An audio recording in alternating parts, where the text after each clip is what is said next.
ഇന്നത്തെ വീഡിയോയിൽ ഈ കപ്ലറിനാണ് കേട്ടോ, ജോയിൻ്റ് കപ്ലർ പലരും കണ്ടിട്ടുണ്ടാവും.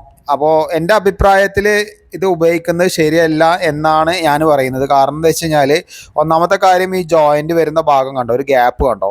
അപ്പോൾ നൈസായിട്ട് മണ്ണിൻ്റെ അടിയിൽ കൂടിയാണ് ഈ ജോയിൻ്റ് ചെയ്യുക. അപ്പോൾ വേരും കാര്യങ്ങളൊക്കെ കളഞ്ഞ് ബ്ലോക്ക് വരാൻ ചാൻസ് ഉണ്ട്. പിന്നെ ഇതല്ല, നമ്മൾ സാധാരണ കപ്ലിങ് റിവേഴ്സ് അടിക്കുമ്പോൾ 2 ജോയിൻ്റ് വരും, ഇതിന് 3 ജോയിൻ്റ് വരുന്നുണ്ട്. അപ്പോൾ ബ്ലോക്ക് കൂടാൻ ചാൻസ് കൂടുതലാണ്.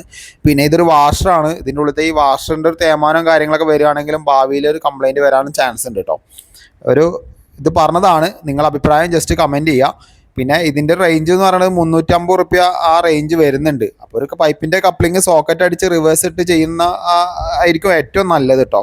പിന്നെ ചെയ്യാൻ പറ്റാത്ത ഏരിയയിൽ, കൺജസ്റ്റഡ് ഉള്ള ഏരിയയിൽ വേണമെന്നുണ്ടെങ്കിൽ നിങ്ങൾക്ക് ഇത് ഉപയോഗിക്കാം. അവിടെ ആ ജോയിൻ്റ് വരുന്ന ഭാഗത്ത് MCയിലോ അല്ലെങ്കിൽ CPVCയുടെ ഗമ്മോ കാര്യങ്ങളൊക്കെ ഇട്ടിട്ട് പാക്ക് ചെയ്തിട്ട് ഉപയോഗിക്കാം. അപ്പോൾ നിങ്ങളെ അഭിപ്രായം ജസ്റ്റ് കമൻറ്റ് ചെയ്യുക. ഞാൻ പറഞ്ഞത് ശരിയാണോ തെറ്റാണോ എന്ന് നിങ്ങൾ കമൻറ്റ് ചെയ്യുക.